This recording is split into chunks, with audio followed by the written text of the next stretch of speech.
soy fundadora de la banda Huichao Mapu. Fuimos 2, así que 3 años que fundamos la banda.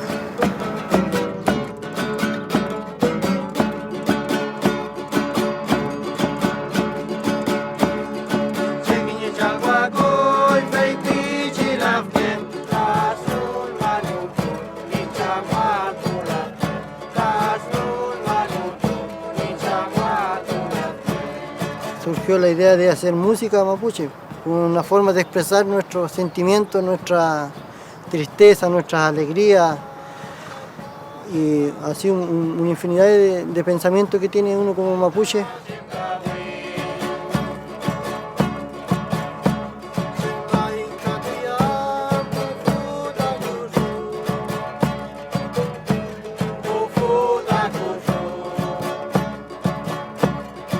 Feliz de poder aprender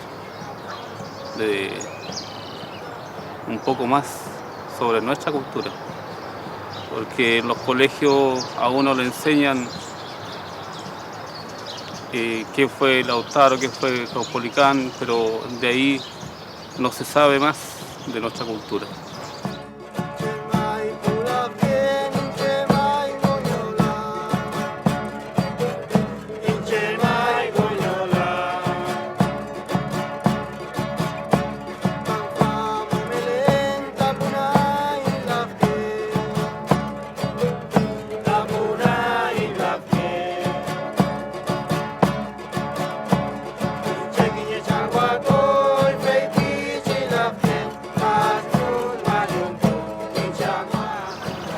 Y incentivar a los demás para que sigan adelante, porque esto es algo muy hermoso que se había estado dormido hace muchos años, pero estamos despertando como Peñes, como Lamien.